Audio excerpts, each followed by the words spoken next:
한국인의 정통 주간신문 이루서울 1309호가 발행됐습니다. 이루서울TV 시청자 여러분의 많은 관심과 성원 부탁드립니다. 더불어민주당 단독으로 6월 국회 소집, 단독으로 국회 소집을 할 수 있는 건가요, 지금 법상? 일단은 여야 4분의 1. 합의로 지금 이제 열어야 되는데 자유한국당이 원천 무효 사과여야 된다 이 입장에서 한 발도 지금 움직이지 않고 있는 거잖아요. 네. 그러니까 할 수가 없죠. 그러면은 방법은 여야 사당인데 지금 바른미래당의 오신환 원내대표가 그렇게 하는 것을 찬성할 것 같지는 않아요. 네. 물론 뭐 손학규 대표가 어떤 입장인지는 또 봐야 되겠지만 그렇게 된다면 저희 더불어민주당은 최악의 경우는 예, 단독으로도 원래 임시국회는 열리게 돼 있으니까 네. 6월 달에 표결은 못하죠, 단독으로. 아니, 그러니까 국회법에 네. 그 옛날에 무슨 동물국회 없앤다 그래가지고 뭐 아니, 또 그건 국회의원 4분의 1이 요구를 하면 열 수는 있어요. 국회는 열리죠. 소집은 되죠. 하고. 소집은 되는데 그 대신 그다음에 뭐- 우리가 상임위원장인 상임위는 열 수 있죠. 아니 상임위 열어도 의결이 안 되는 거고. 논의는 할 수 있어요. 물론 회의 그렇죠. 개시는 논의는 가능하지. 되고. 개시는 가능하니까. 왜냐하면 지금 뭐 그 정개특위나 사법개혁특위나 또 행전안전위원회 같은 경우는 해야죠. 그 다음에 참 넌센스 중에 하나가 그 강효상 의원의 외교 기밀 유출 사건 그거는 이제 뭐 검찰에 때문에 고발하고 그러지 않았습니까? 정보위원회 소집을 요구를 하니까 자유한국당에서 안 된다고 하는 거잖아요, 지금. 자유한국당은 지금 국회를 전체적으로 보이콧하고 있는 상태인데 정보위 것만을 가지고 들어오기가 상당히 좀 판단하기가 그렇죠. 그랬을 거예요. 그래서 그 강효상 건이 아니고 저 양정철 서훈 그 만남 건이죠. 그거 가지고 이제 정보위를 열 거냐 말 거냐 얘기했었던 건데 국정 운영의 모든 그 무한 책임은 사실 집권당한테 있습니다. 집권당한테 있는데 뭐 물론 오늘 뭐 일부 여론조사 나온 거 보니까 책임은 자유한국당이 더 있다 이런 게 있었던데 보니까 여론조사에 자유한국당도 상당한 그걸 무겁게 받아들이고 그 뭔가 결단을 해야 될 시점이 와 있는 거고 민주당의 태도가 굉장히 중요하다고 봅니다. 왜냐하면 이게 지금 아직도 야당 버릇을 못 버린 것 같아. 그냥 야당 같죠? 상대하고 좀 싸움만 하려고 집권 여당이기 때문에 무조건 포용해야 되거든. 싸움만 하려고 그러는 태도를 좀 버려야 되고요. 원내대표 회담과 수석부대표 회담 외에는 나는 잘 소통이 안 되는 것 같아. 상대 당의 예를 들면 자유한국당의 대표나 자유한국당의 최고위원 그다음에 나경원 원내대표가 이해찬 민주당 대표나 최고위원 이런 분들한테 그 상호간에 막 그 소통을 하고 바른미래당도 마찬가지예요. 뭐 손학규 대표나 최고위원들하고 서로 이렇게 소통을 해서 상대방의 회의를 장악하게 되면 높은 협상력을 가지고 유리하게 협상을 할 수가 있는데 과연 그런 노력들을 하고 있느냐. 오히려 공개 회의석상에서 상대방의 제1야당의 대표를 향해서 거꾸로 공격을 하고 그 마치 당대표하고 원내대표가 분리돼서 가능한 것처럼 원내대표한테는 호의적이고 당대표한테는 공격하고 그건 잘못된 거다. 이런 식의 어떤 모르겠습니다. 본인의 협상 전략이 그것이 뭐 그러니까 보장한 좋은 건지 경력으로 봤을 모르겠습니다만 때는 이거는 내가 정말 봤을 때는 못 봤다. 정말로 원내대표들이 각고의 노력을 하셔야 됩니다. 뭐 제가 뭐 할 말을 뭐 많이 해주셔가지고 일단 맞는 말씀이시고요. 네, 맞는 그 저는 아쉬운 점이 이런 게 있습니다. 정부여당 아까 뭐 무한 책임 이런 이야기 했는데 그 다시 반복하지는 않겠고요. 특히 저는 이인영 원내대표가 이번에 새로 된 원내대표 아닙니까? 그럼 저는 새로 된 원내대표면은 본인이 될 때도 야당과 협치를 이야기를 하면서 당선이 됐어요. 최소한 처음 왔을 때는 어떤 협상하는 태도를 보이는 게 저는 맞다고 보거든요. 처음에는 뭐 밥 잘 사주는 뭐 이런 이야기까지 하면서 협상하는 태도를 보였어요. 근데 실제적으로는 전혀 움직이잖아요. 그래서 저는 그것이 이인영 원내대표의 어떤 원래의 아까 뭐 본질 이야기 했었는데 뭐 본질이지 않았을까라는 생각이 좀 듭니다. 어쨌든 간에 원내대표는 협상을 해야 될 지위에 있는 자고 협상을 하기 위해서는 본인보다 여당 전체에서 대통령이나 뭐 대표가 좀 강한 입장을 가지고 있다 하더라도 협상을 하는 자는 나가서 협상하는 상대방의 이야기를 좀 들어주고 그것을 들은 다음에 좀 설득을 하려고 하는 노력을 해야 되는데 본인이 더 강한 입장을 가지게 되면 이게 무슨 협상이 되겠습니까? 아까 야당이 한 발짝도 안 움직인다 그랬는데 과연 여당이 한 발짝 움직이는지 잘 모르겠어요. 여당도 한 발짝도 안 움직이면서 야당도 한 발짝 움직여라? 이거는 여당이 너무한 거죠. 아까 뭐 100% 여당의 무한 책임, 정책적인 것에서 수단은 모든 것이 여당이 가져왔다는 차원에서 보면 본인들이 양보할 수 있는 걸 양보를 해줘야 야당이 그걸 받아들일까 말까 판단하는데 본인들은 백기투항이라든지 한 발짝 움직이라고 이야기를 하면서 들어오는 자체가 저는 그래서 안 되는 거 아니냐. 이렇게 계속 끌어갔을 때 물론 지금 당장은 정책의 전체적인 무한 책임이 여당에 있다는 부분들이 인식이 안 돼 있기 때문에 국민들이 야당에 대해 비판을 하겠지만 전체적으로 이렇게 끌고 왔을 때 과연 여당의 부담이 없을 것인지, 그리고 그 부분에 대해서 여당의 부담이 있기 때문에 항상 여당이 어떤 양보하는 타협안을 제시해 왔던 것이 과거의 정치였는데 그렇게 안 해오는 것에 대해서 국민이 어떻게 평가할지 저는 의심스럽습니다. 대통령도 나서서 계속적으로 편을 가르고 하는 태도들 저는 안 맞다 봅니다. 그와 관련해서 아까 꼭 얘기하고 싶은 것은 국회 내에서 양당사자가 이렇게 1대1로 병립하게 되면 어떻게든 대통령이라도 풀려고 해야 되는데 풀려고 하는 순간에 한 번은 야당 대표하고 1대1로 만날 수 있는 거 아니냐. 뭐 같이 만나는데 예를 들어서 꼭 숫자 이야기를 하진 않겠지만 다른 나머지 야당들은 다 합쳐봐야 제1야당의 절반도 안 되는데 똑같은 비중으로 똑같이 만난다 그러면 과연 그게 이야기를 들으려고 하는 태도가 되는 건지 저는 정말 의심스러워요. 그럼 그냥 형식적으로 한 만나서 만났다는 걸 보여주는 거 외에 무슨 의도가 있는 건지. 만약에 진정으로 야당 대표를 만날 생각이 있으면 그럼 각자 다 만나도 되는 거 아니냐. 저는 이렇게 생각을 하는 거죠. 그것이 전국을 푸는 해법인데 이 부분에 대해서 한 발짝도 여당이 움직이지 않으면서 마치 야당 보고 뭐 한 발짝도 안 움직인다 이렇게 하는 게 문제라는 생각이에요. 아니 나머지 야당 다 뭐 절반도 안 된다 이런 얘기는 하지 마세요. 기분 저는 나쁘니까. 안 하고 싶습니다. 그죠? 근데 좀 맞네 일리가. 죄송합니다. 그냥 안 했어야 되는데. 여기는 하나도 양보하지 않았다는 얘기는 사실관계에 부합하지 않은 네, 얘기죠. 네, 알겠습니다. 그러니까 선거법에 대해서 이해찬 대표는 선거법에 대해서 여야 합의 처리를 한다. 패스트트랙은 끝이 아니라 시작이다라고 분명히 얘기를 했고요. 그다음에 여야정 상설협의체와 관련해서 5당 원내대표가 만나는 것을 3당 원내대표가 만났잖아요. 두 당에게 양해를 구해서. 그리고 그 여야 대표와 대통령이 만난 뒤에 1대1 회동할 수 있다라고 얘기를 한 겁니다. 그리고 주제도 국정 현안 전반에 걸쳐서 하겠다라고 얘기를 했어요. 그렇게 하면 사실은 화의가 형성이 돼야 되는 거잖아요. 근데 계속 여당을 향해서 또는 대통령을 향해서 공격을 해온 거 아닙니까, 야당이. 네. 그러니까 기획 공격을 한 거예요. 뭐 대변인 짓을 하고 있다. 심지어는 무슨 김정은보다 더 낫다.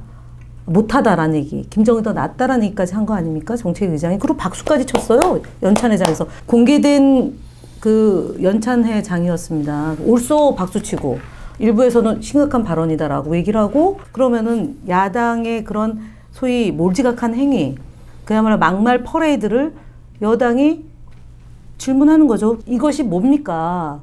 원내에 들어오려고 하는 겁니까? 아닙니까? 내지는 국가보안법의 전문가인 한교안 공안검사 출신의 대표가 이런 말을 해도 됩니까? 아닙니까?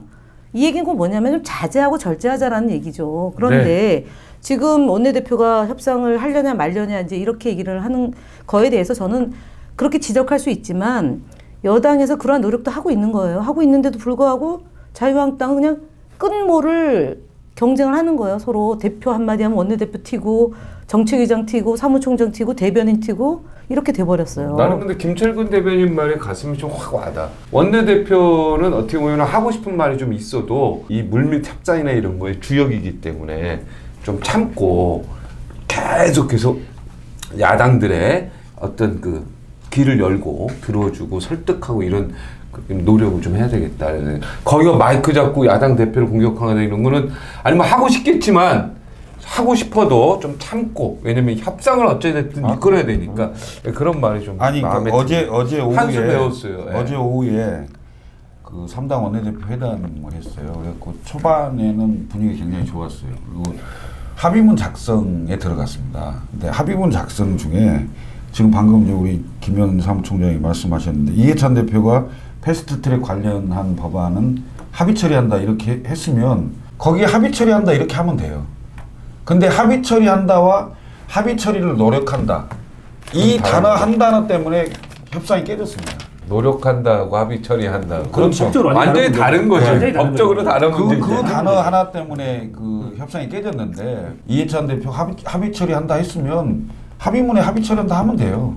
그렇게 됐으면 아마 정상화되지 않았을까. 그렇게는 안 되죠. 합의 처리한다 하는 순간에 이미 벌써 그죠? 협상은 시작이다. 그 패스트트랙을 원천무효해라, 사과하라 이렇게 할 게 아니고 12월, 15일 날 패스트트랙을 한다. 신속 안건 처리로 상정한다라고 구체적인 논의를 진행하는 걸로 여야 합의가 있었던 거잖아요. 그 존중을 하면 정치라는 건 생물과 같아서 논의를 하다 보면은 접점이 만들어진다 이거죠. 근데 불법행위하고 난장판 만들고 계속 합의하자 테이블로 들어와라 그래도 끝끝내 계속 장외투쟁으로 간 거잖아요. 그래서 멈춰라. 근데 아니, 그러니까 그거를 합의 처리한다와 합의 처리하려고 노력한다. 이거는 완전히 다른 단어다. 아니 이거죠. 그러니까 여야 그래서 여야 꼼수가 합의로 될 수가 처리한다라고 이미 이해찬 대표는 공개적으로 아니, 그러니까 이해찬 말씀하셨어요. 대표가- 그러면 합의 처리한다고 도장 찍으면 되는데 그렇지. 왜안 합의 찍었습니까? 처리한다고 하면 되죠. 그 단어만 갖고 얘기하는 거예요. 그렇죠. 네, 그 과정에 뭐 여러 가지 노력하고. 거기에 전제가 붙었잖아요. 원천 무효, 사과. 그러니까 안 되는 거죠. 사과 안 하면 어때? 합의 처리하는데. 그러니까 만약에 그게 국회- 오케이 됐으면 나 같으면 국회 그거는 중요하지 않아. 정상화는요. 사실 정치는 오로와 다싱 다냐 빵이냐가 아닙니다. 100대 빵이 아니거든요. 5대 5. 정말로 49대 51을 누가 더 국민들한테 그 설득력 있게 민심을 얻냐인데 이게 지금 다 상대를 완전히 제압하려고 하고 상대를 완전히 무시하려고 하고 또는 상대를 완전히 인정하지 않는 이런 정치 구도로 가서는 안 된다는 거예요. 우리 정치인들이 어떻게 좀 단합대회나 이런 거라도 좀 워크숍이라도 함께 가셔서 뭔가 그걸로 좀 해결할 수 있었으면 아 그게 다 유일하게 해결이 됐던 게 됐겠지. 여야가 유일하게 됐던 게 2, 3, 4였어요. 아, 박근혜 그래요? 탄핵. 근데 아마 다시는 없을 거예요. 아, 왜 그래요? 없어요? 있을 수 있죠. 아니요 단합대회 이런 거 얘기는. 아니, 단합대회를 하든 체육대회를 하든 축구 경기를 하든 그거는 여야 의원들이 자주 하죠. 해요? 그럼요. 아, 축구 경기 국회의원 아니어서. 예 죄송합니다.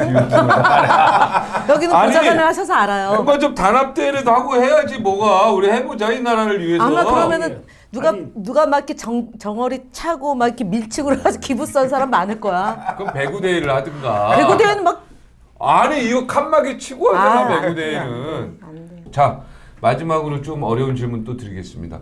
서울 퀴어 축제 하는데 혹시 가보셨습니까? 이게 동성애자들의 그 모임 뭐 이런 건데 이제 뭐 외부 사람들 못 들어가게 다 그렇게 완전 칸막이로 막고 어떻게 보면 보호하는 형태가 뭐 되고 이래가지고 대한애국당 쪽에서는 막 그 천막 농성도 하고 막 그날 대혼란을 이뤘거든요. 그래가지고 토요일 날 한번 광화문 한번 나가보세요. 대한민국이요. 제가 뭐 해방 후에 태어난 사람은 아니지만 해방 후의 모습이 이랬을 것 같다라는 내가 그냥 책으로 본 어떤 한쪽에서는 대한애국당 뭐 근데 그날 왜 나가셨습니까? 그 가로세로 연구소 초대를 받았다니까요. 패널로 나갔대잖아요. 지금. 아니 가로세로 용서를 거기서 했어. 네, 아까 생방송으로 얘기했죠. 강화문 거기서 광장에서 했어요. 했대잖아요. 생방송으로. 대한애국당 앞에서. 생방송인데 거의 한번 광화문을 나오면서 대한민국이 얼마나 지금 이념적으로 엄청나게 근데 독재입니까, 혼란이고 그게? 싸움하고 그러니까 한쪽에서는 좌파 독재인데 한쪽에서는 대한민국도 물러나고 바로요 진짜 바로 옆에 한 줄 차이로 근데 싸움이 일어날 것 같은데 안 일어나. 싸우죠. 야 절대 그 물리적 충돌이 일어날 것 같은데 안 일어나요 또. 아니 그 굉장히 신기한 그게 분위기면서 우리나라의 역사고 민주적 질서가 있는 막 거죠. 그리고 계속 시끄러우니까 그 동네 사는 분들은 굉장히 힘들겠어. 그 뭐 서울광장 얘기 나왔으니까 박원순 얘기 좀 한마디. 밖에 박원순 시장 얘기해 보십시오. 예. 차기 뭐 대선에 뭔 생각이 있는지. 네 그런 행보가 기사는 조금 봤습니다. 예. 심상치 않아요. 근데 특히 이게 이 정당 사상 처음이기도 하고 서울시 남북협력 시정 관련해서도 처음인데 그 서울연구원하고 민주당의 민주연구원하고 업무 협약을 했다는 거예요. 예? 그래서 나는 이게 좀 의아합니다. 일단은 그 서울시라는 그 광역자치단체죠. 물론 지금 이제 선거로 선출하기 때문에 특정 정당의 후보가 당선이 돼서 그럴 수 있습니다만은 서울시정연구원 예. 거기는 시정 정책을 연구하는 그러니까 거죠. 시의 공기관이죠. 예, 예. 시의 공기관하고 정당의 민주연구원하고 업무 협약을 한다. 그걸 뭘 이게 업무 협약을 하는 제가 거예요? 보기에는 글쎄 이제 뭐 업무 협약을 했다니까 법적인 문제 이런 뭐 여러 문제를 뭐 정책에 대한 업무 협약 다들 아니겠습니까? 검토를 했겠죠. 했겠지만 저는 이건 그게 아니라면 이거는 좀 문제가 될 아니, 수 그러니까 있죠. 저는 정책에 대한 협약. 아니 정책 협약이겠죠. 네. 근데 제가 보기에는 이건 정치적으로 상당히 좀 과한 태도다 이런 생각이 그리고 들어요. 대북 지원 100만 달러 보내는 거요. 시정이나 열심히 하시지.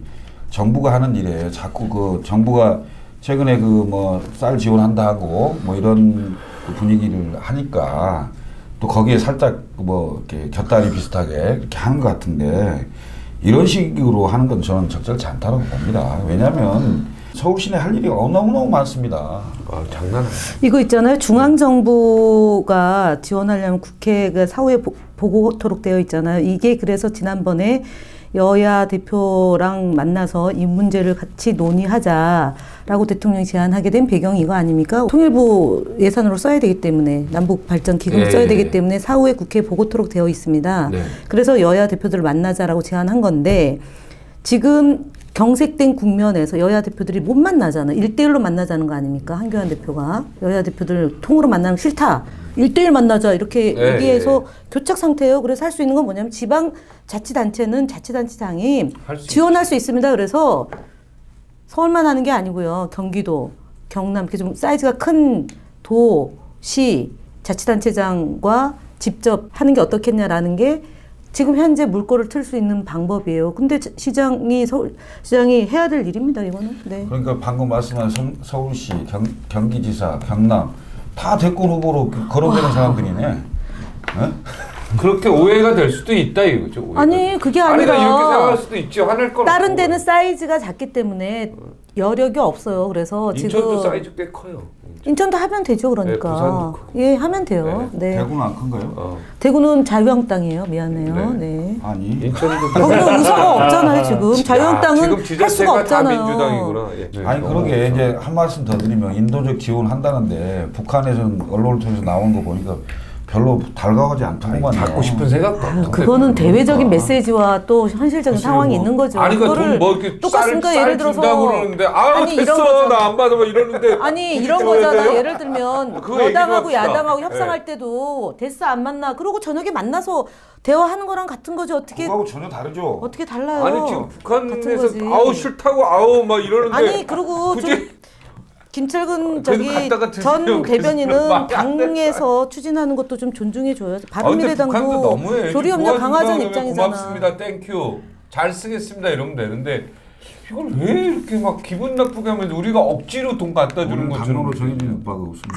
아니 좀 아니 그러니까 당론으로 인도적 정해진 지원에 바가 대해서는 없어요. 손학규 대표가 찬성하잖아요. 당론으로 지원 당론은 없고 당론할 개인 수가 바가 없지 없다고. 지금. 아니 당론 근데 열기로 바른미래당 손학규 당대표 혼자 건 아니에요. 그렇게 당대표 얘기하시면 안 입장도 돼요. 있잖아요. 그러니까 당론으로 정해진 아이고 바가 없다고. 탈당한 당이잖아 전체야. 거기. 아, 탈당했다면 안 해도 내가 그냥 얘기를 할 수 있지 아, 뭐. 탈당한- 바른미래당은 참 어떻게 되는 거예요? 지금 야? 정보 좀 알려주세요. 바른미래당이? 지금 현 상황 어때? 쪼개질 것 같아? 아니면 어떻게 될 것 같아? 글쎄요 조금 더 갈 것 같은데요. 며칠 더? 아니 며칠 더 아니, 가야 얼마나 더?